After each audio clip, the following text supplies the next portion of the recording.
Shabbat shalom. Ki tifgash shor oivecha o chamoro to'eh, hashev teshivenu lo. When you encounter your enemy's ox or ass wandering and lost, take it back to him. As many of you know, many of the commandments that appear in the book of Exodus reappear in the book of Deuteronomy with a change. Biblical critics look at this change and say it's a symptom of the fact that there are two different authors. But the Jewish tradition looks at the two and says they have to complete each other. Let's read this law in Deuteronomy. Lo tireh et shor achicha o etzyo nidachim v'hitalamte mehem hashev teshivem la'achicha. If you see your fellow's ox or sheep going astray, your brother or sisters, do not ignore it, take it back to him. Our parasha speaks about your enemy's lost property. Deuteronomy speaks about your family's lost property. Deuteronomy is the ethics of loyalty. It's the ethics of family. It's supposed to be self-evident. No one has to tell me to take care of my children. No one has to tell me to take care of my mother. No one has to tell me to take care of my wife. It's self-evident. But Deuteronomy goes one step further and says, not only do you have a nuclear family, you are part of a people. And the way we talk to each other and about each other is as family. And here we have to obligate loyalty, because a community doesn't merely obligate loyalty, it demands loyalty. And without loyalty, actually, there is no community. That's what a community means. Standing up for each other, being there when you're in trouble, welcoming you at the door, saying hello. For big things, small things. Where are you? Collecting pizza. The amount of soldiers who have become lactose intolerant as a result of this war is an interesting phenomenon. They actually have this whole problem now. They don't know how to pay for pizza. But that's what family does. Now, in our world, there are many people who are attacking this type of particular loyalty, somehow seeing particular loyalty as discriminatory, as racist, as a foundation leading to apartheid. Many people see particular loyalty as dangerous to the moral fiber of humanity. Nationalism is an evil.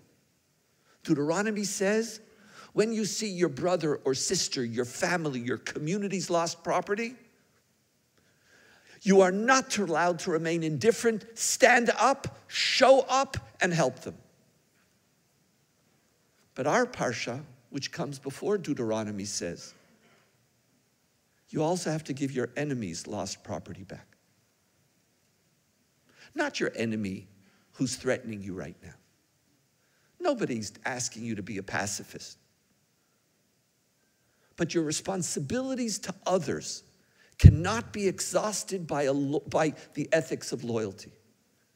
In fact, you belong to another community, a community of the human race. In fact, we have multiple loyalties as Jews. And we start our obligation by speaking about the person who aggravates you, the person who's your enemy, the person who you have no attachment to. And our rabbinic tradition argues and explains this might be just a person who insulted you, but it also might be the idolater non-Jew. If you see lost property, if you see somebody in need, and if you could make a difference, it's your obligation to stand up. Nationalism doesn't lead to moral decay when we have a nuanced sense of responsibility, which obligates loyalty to our people, but never sees loyalty and moral responsibility as being exhausted by the loyalty to our people. You have to live with both. How? Doesn't tell you. Doesn't tell you. And by the way, it shouldn't, because our parsha tells you something else. What does it say? It says if you see your enemies lost something, yes, it seems that donkeys or cows got lost. If you see their lost cow or ox, return it. Guess what it doesn't tell you? It doesn't tell you how. It doesn't enter into an intensive conversation about what happens, how long has it been lost, how much responsibility, nothing. Because you want to know what it means to be a mensch, to be a moral human being? Is to get rid of all the clutter. Get rid of all the complication. Just stand up and do the right thing. How? Work on it. What does your conscience tell you? You don't need a rabbi, you don't need a lawyer, you don't need a code. The Jewish tradition says to you, I created you. One of the essences of being created in the image of God is you have an ability to understand. So use it. Use it.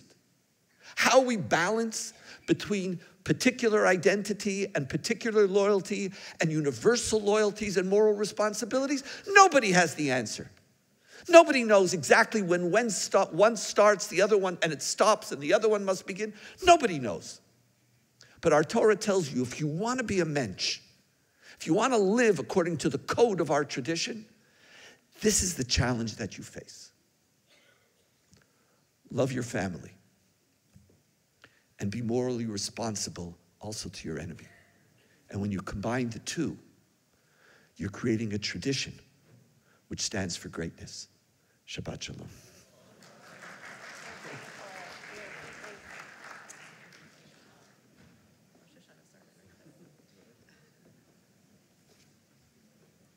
Rabbi Guzik told Rabbi